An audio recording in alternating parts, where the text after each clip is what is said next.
Hi friends. నా పేరు స్వప్న. నా వయసు 24 సంవత్సరాలు. నాకు ఒక 6 సంవత్సరాల క్రితమే గణేష్ అనే వ్యక్తితో పెళ్ళయింది.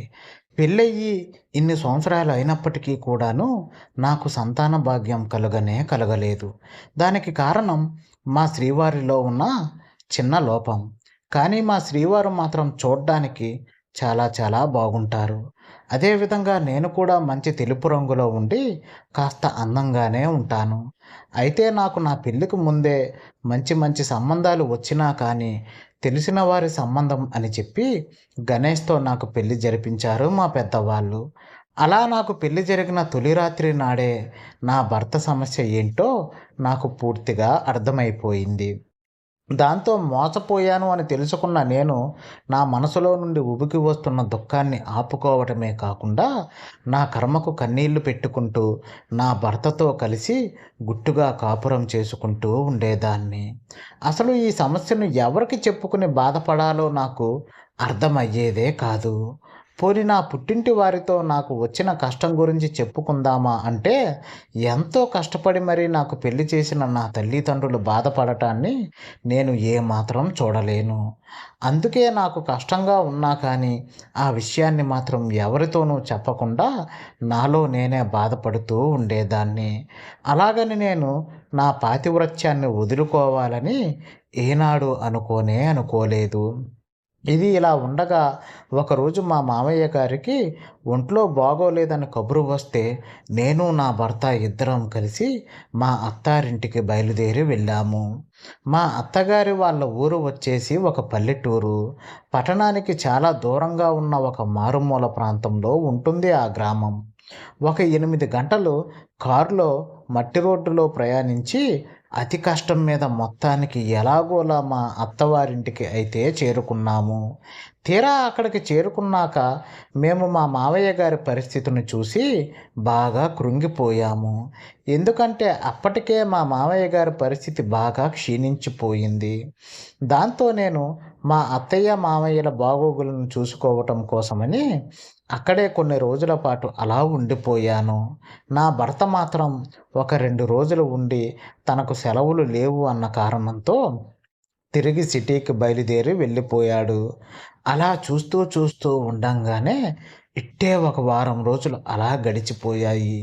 ఇది ఇలా ఉండగా ఒకరోజు సాయంకాల వేళ నాకు ఇంట్లో బోర్ కొడుతూ ఉందని నేను అలా సరదాగా మా పెరట్లో ఉన్న కొబ్బరి తోటలోకి వెళ్ళాను. తోటలో అలా నడుచుకుంటూ వెళుతున్న నాకు అక్కడ ఉన్న గుడిసె ఒకటి నాకు కనపడింది. దాంతో నేను ఆ గుడిసెలో ఎవరైనా ఉన్నారా అని అలా చూస్తూ నుంచున్నాను. ఈలోగా అక్కడకు సడన్‌గా వచ్చిన మా పాలేరు వీరన్నను చూసి కండలు తిరిగిన శరీరంతో ఇతగాడు భలే ఉన్నాడే అని అతడిని చూసి మురిసిపోవటం మొదలుపెట్టాను. అలాగే వాడు కూడా నన్ను అలానే తమకంగా చూస్తూ నుంచుండిపోయాడు.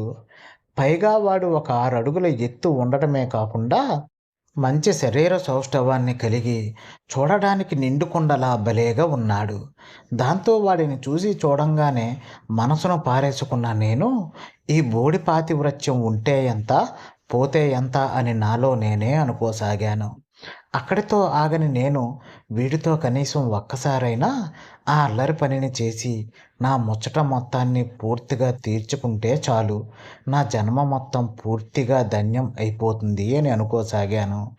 అలా నా మనసులో ఏవేవో ఆలోచనలు వస్తూ ఉండంగానే ఈలోగా వాడు నన్ను చూసి ఏంటమ్మగారు ఎలా ఉన్నారు అని పలకరించాడు. ఎప్పుడో మీ పెళ్లిలో చూశాను మిమ్మల్ని, మరలా ఇన్నాళ్ళకి కలిగింది మీ దర్శన భాగ్యం అనేసరికి నాకు కాస్త నవ్వు కూడా వచ్చింది. ఇంతకీ మీరు అందరూ ఎలా ఉన్నారు, కుశలమేనా అడిగాడు వీరన్న. దాంతో వీరన్న మాటలను విన్న నేను అందరం బాగానే ఉన్నాం, నువ్వు బాగున్నావా అని అడిగాను. అలా కొద్దిసేపు అతనితో ఏవో కబుర్లను చెప్పిన నేను ఇంక పొద్దుగాల సమయం కావస్తూ ఉండటంతో చిన్నగా అక్కడి నుండి బయలుదేరి నెమ్మదిగా మా ఇంటి వైపుకు కదులుతున్నాను. అలా నేను వెనుకకు తిరిగి ఒక అడుగు వేశానో లేదో ఇంతలోగా అక్కడ ఉన్న వీరన్న అబ్బా! ఏముందిరా నా బంగారు రామచిలుక, ఎప్పుడు పంజరంలో ఉండటమేనా? ఒక అవకాశం నాకు దొరికితే ఊరు మొత్తం తిప్పి చూపెడతాను అని అన్నాడు. దాంతో వాడి అన్న మాటలను విని వినలేనట్టుగా నటించిన నేను కోపాన్ని అదుపు చేసుకోలేక వాడి వైపు చాలా కసిగా అయితే చూశాను. దాంతో వాడు కూడా నా వైపు అంతే కసిగా ఆతృతగా చూస్తూ నిలబడ్డాడు. వెంటనే నేను ఇంకా ఇక్కడే ఉంటే నాకు మంచిది కాదేమో అనుకుని కంగారు కంగారుగా అక్కడి నుండి మా ఇంటి వైపుగా వెళ్ళిపోవటం మొదలుపెట్టాను. వాడు మాత్రం అక్కడే అలాగ నుంచుని నన్ను తినేసేలా అయితే చూస్తున్నాడు.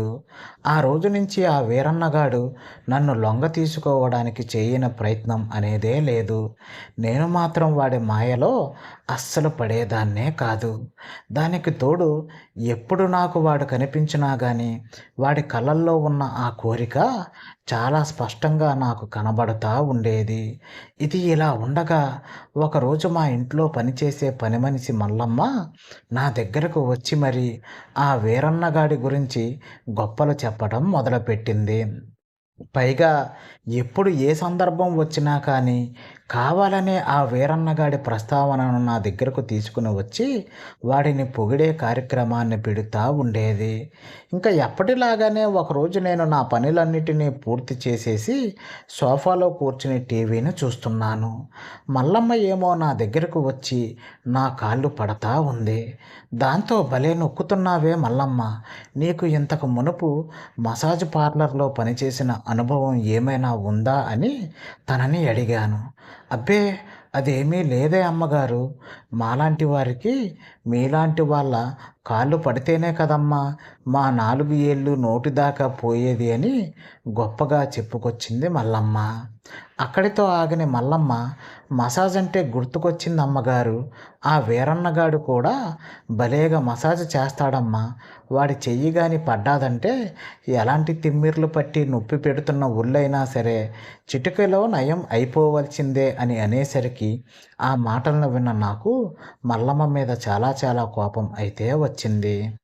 వెంటనే ఏంటే నువ్వు వాడి తరపున వకాల్తా పుచ్చుకుని గాని ఇక్కడకు వచ్చావా ఏంటి? వచ్చినప్పటి నుండి చూస్తున్నాను నీ వరస. అవసరం ఉన్నా లేకపోయినా వాడి గురించే చెబుతున్నావు. అస్తమానం వాడి ప్రస్తావననే తీసుకువస్తున్నావు. అసలు ఏంటి నీ ఉద్దేశం అని నేను తనని గట్టిగా నిలదీసి మరీ అడిగేసరికి కోప్పడకండి అమ్మాయి గారు, ఏదో మామూలుగా చెప్పాను అంతే అంటూ నన్ను కుదుటపరిచే ప్రయత్నాన్ని చేయసాగింది మల్లమ్మ. అలా మల్లమ్మ మాటలను విన్న నేను ఆ వీరన్నగాడి ఉద్దేశం నాకు బాగా తెలుసు కనుక ఇదే నీకు చివరిసారి చెప్పటం.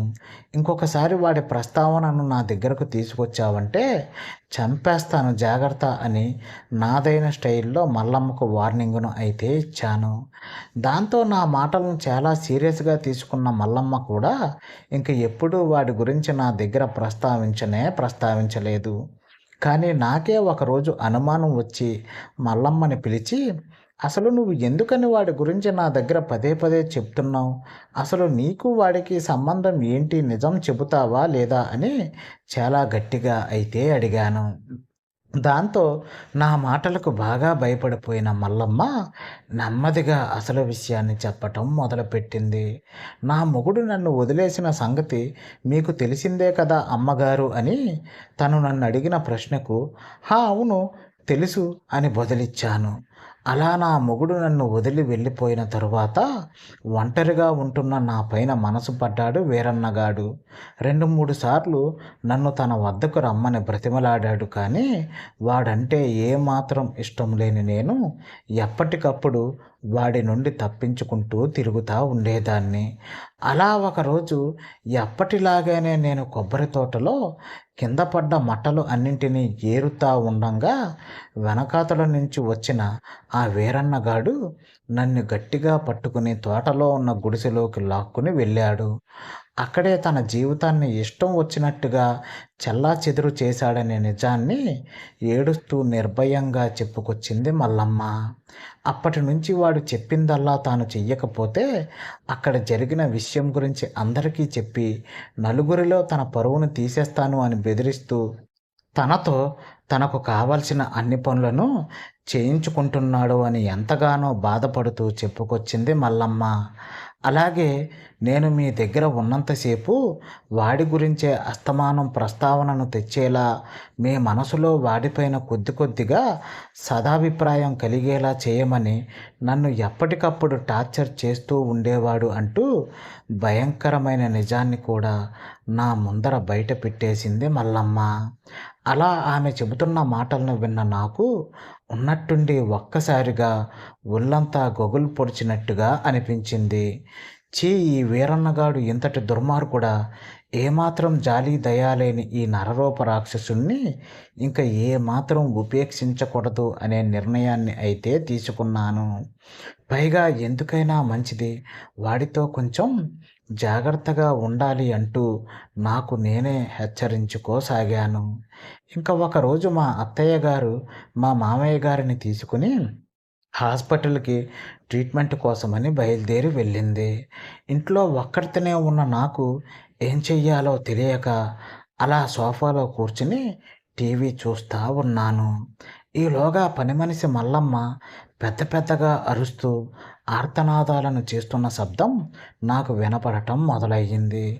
దాంతో ఉలిక్కిపడి చూసిన నేను ఎక్కడి నుంచి వస్తున్నాయి ఈ శబ్దాలు అనుకుంటూ నేరుగా మా కొబ్బరి తోటలోకి వెళ్ళి చూసేసరికి అక్కడ ఆ వీరన్నగాడు మల్లమ్మను ఇష్టానుసారంగా బాధలకు గురి చేస్తా ఉన్నాడు.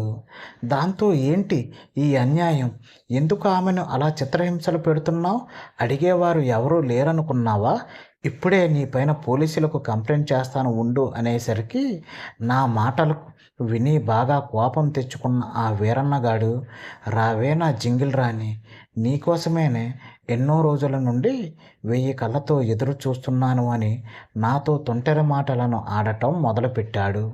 పైగా అక్కడితో ఆగని ఆ మరుమల్లెల మదన మనోహరుడు ఒక్కసారిగా నా దగ్గరకు వచ్చి నా పైన తన అదర చుంబనాలతో ముద్దుల యుద్ధాన్ని చేయటం ప్రారంభించాడు.